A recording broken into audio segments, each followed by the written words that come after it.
ഒരു മനുഷ്യനും തരം താഴുന്നതിന് ഒരു പരിധിയൊക്കെ ഇല്ലേ എന്ന് നമ്മളെല്ലാവരും ചിന്തിച്ചു പോകും.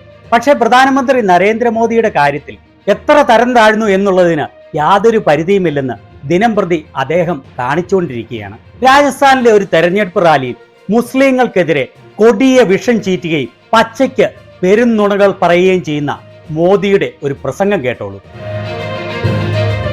അദ്ദേഹം പറയുകയാണ്, जीवन के सपनों से जुड़ा हुआ है तो मुझसे छीनने की बात कर रहे हो अपने मैनिफेस्टो में। गोल ले लेंगे, सबको वितरित कर देंगे। और पहले जब उनकी सरकार थी उन्होंने कहा था कि देश की संपत्ति पर पहला अधिकार मुसलमानों का है। इसका मतलब ये संपत्ति इकट्ठी करके किसको बांटेंगे?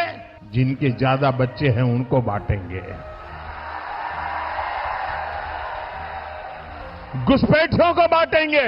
क्या आपकी मेहनत की कमाई का पैसा घुसपैठियों को दिया जाएगा?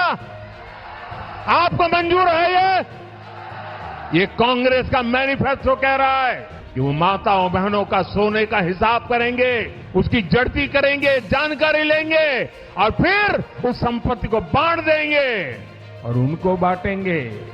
ये आपका मंगलसूत्र भी बचने नहीं देंगे, यहां तक जाएंगे मैं कहने। കോൺഗ്രസിന്റെ ഇലക്ഷൻ മാനിഫെസ്റ്റോയിൽ പറഞ്ഞിരിക്കുന്നു, നിങ്ങളുടെ സമ്പത്തിന്റെ, നിങ്ങളുടെ സ്വർണത്തിന്റെ, വെള്ളിയുടെ എല്ലാം കണക്കെടുപ്പ് കോൺഗ്രസ് നടത്തും. നിങ്ങൾ കഷ്ടപ്പെട്ട് സമ്പാദിച്ച നിങ്ങളുടെ സ്വകാര്യ സമ്പത്തിന്റെ എല്ലാം കണക്ക് കോൺഗ്രസ് എടുക്കും. എന്നിട്ട് നിങ്ങളുടെ ഈ സ്വർണവും വെള്ളിയും താലിമാല ഉൾപ്പെടെയുള്ളവ എടുത്ത് ഏറ്റവും കൂടുതൽ കുട്ടികളെ ഉണ്ടാക്കുന്നവർക്ക്, രാജ്യത്ത് നുഴഞ്ഞു കയറി വന്നവർക്ക്, അതായത് മുസ്ലിങ്ങൾക്ക് വിതരണം ചെയ്യുമെന്ന് കോൺഗ്രസിന്റെ മാനിഫെസ്റ്റോയിൽ പറഞ്ഞിരിക്കുന്നു അത്രേ. മുസ്ലിങ്ങൾ രാജ്യത്ത് നുഴഞ്ഞു കയറി വന്നവരാണത്രേ. കൂടുതൽ കുട്ടികൾ ഉള്ള നുഴഞ്ഞു കയറി വന്ന മുസ്ലിങ്ങൾ. ഇതേ പ്രസംഗത്തിൽ തന്നെ 18 വർഷം മുൻപ് 2006 ഡോക്ടർ മൻമോഹൻ സിംഗ് പറഞ്ഞ വാക്കുകളെ വളച്ചൊടിച്ച് തനി പച്ചക്കള്ളം പറയുകയാണ് മോദി. മൻമോഹൻ സിംഗ് പറഞ്ഞു അത്രേ, രാജ്യത്തിന്റെ സമ്പത്തിൽ പ്രഥമ അധികാരം മുസ്ലിങ്ങൾക്കാണെന്ന്. ഇതാ കേട്ടോളൂ മോദിയുടെ വിദ്വേഷ വാക്കുകൾ.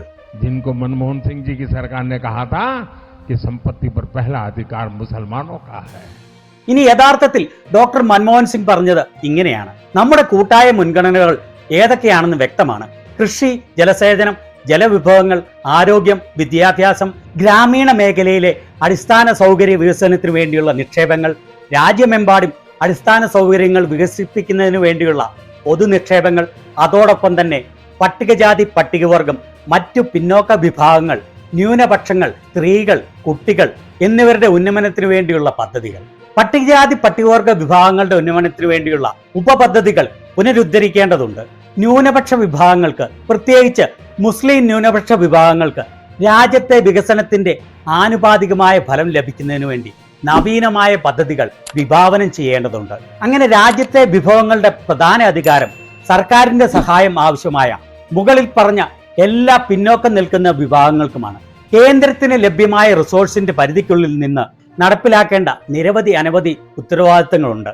ഇതാണ് ഡോക്ടർ മൻമോഹൻ സിംഗ് പറഞ്ഞത്. ചുരുക്കി പറഞ്ഞാൽ രാജ്യത്തെ പിന്നോക്കം നിൽക്കുന്ന എല്ലാ ജനങ്ങളുടെയും ഉന്നമനത്തിനായുള്ള പദ്ധതികൾ തയ്യാറാക്കേണ്ടതും നടപ്പിലാക്കേണ്ടതും ഗവൺമെന്റിന്റെ കടമയാണെന്നാണ് അദ്ദേഹം പറഞ്ഞത്. മോദിക്ക് നെഹ്റു മുതൽ മൻമോഹൻ സിംഗ് വരെയുള്ള പ്രതിഭാധനരായ പ്രധാനമന്ത്രിമാർ, മുസ്ലിങ്ങൾ എന്നിവയാണ് പ്രധാന വിഷയം.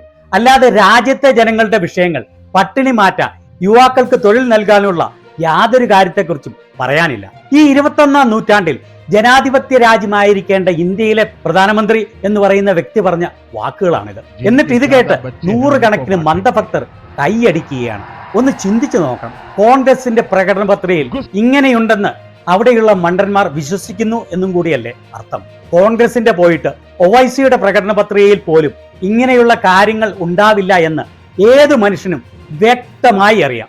ഇലക്ഷൻ കമ്മീഷൻ ഉറങ്ങുകയാണ്, ഉറക്കം നടിക്കുകയാണ്. തിരഞ്ഞെടുപ്പ് ചട്ടങ്ങളിൽ വളരെ വ്യക്തമായി പറഞ്ഞിട്ടുണ്ട്, മതത്തിന്റെ പേരിൽ മതവിഭാഗീയത സൃഷ്ടിച്ചുകൊണ്ട് തെരഞ്ഞെടുപ്പ് പ്രചാരണം നടത്തുന്നത് തെരഞ്ഞെടുപ്പ് ചട്ടങ്ങൾക്ക് വിരുദ്ധമാണെന്ന്. ആജീവനാന്ത തെരഞ്ഞെടുപ്പ് വിലക്ക് നേരിടേണ്ട പ്രസംഗങ്ങളാണ് മോദി നടത്തിക്കൊണ്ടിരിക്കുന്നത്. രാജ്യത്തിനു വേണ്ടി, രാജ്യത്തെ ജനങ്ങൾക്ക് വേണ്ടി ചെയ്യാൻ പോകുന്ന ഒരു കാര്യവും പറയാനില്ലാത്തതിനാൽ ഹിന്ദു മുസ്ലിം വർഗീയ വേർതിരിവ് സൃഷ്ടിച്ച് എങ്ങനെയും ഇലക്ഷൻ ജയിക്കാനുള്ള അവസാനത്തെ അടവാണ് മോദി നടത്തുന്നത്. ഈവൻ ഗോദി മീഡിയയുടെ സുധീർ ചൗധരി പോലും ഇതിനെ വിശകലനം ചെയ്ത് മോദി പറഞ്ഞത് സത്യമല്ല എന്ന് അവലോകനം നടത്തി എന്നുള്ളത് മാറുന്ന കാലാവസ്ഥയുടെ ഒരു സൂചനയാണെന്ന് വേണം വിചാരിക്കാൻ. ആദ്യഘട്ട തെരഞ്ഞെടുപ്പിൽ BJPക്ക് വലിയ തിരിച്ചടി ഉണ്ടാകുമെന്നാണ് കേൾക്കുന്ന ഗ്രൗണ്ട് റിപ്പോർട്ടുകൾ. അതിനാൽ സ്വന്തം നേട്ടങ്ങളോ രാജ്യത്തെ ജനങ്ങൾക്ക് വേണ്ടി ചെയ്ത നല്ല കാര്യങ്ങളോ ഒന്നും പറയാനില്ലാത്തതിനാൽ മുസ്ലിങ്ങൾക്കെതിരെ വിഷം ചീറ്റി ഇറങ്ങിയിരിക്കുകയാണ് പ്രധാനമന്ത്രി. ഇനിയും മോദി ഭരണത്തിൽ വന്നാൽ റെഡ് ഫോർട്ടിൽ നിന്ന് വിദ്വേഷ പ്രസംഗം കേൾക്കുമെന്ന് നിർമ്മല സീതാരാമന്റെ ഭർത്താവ് പറകാല പ്രഭാകർ പറഞ്ഞതിനെ അന്വർത്ഥമാക്കുന്നതാണ് മോദിയുടെ ഈ വാക്കുകൾ.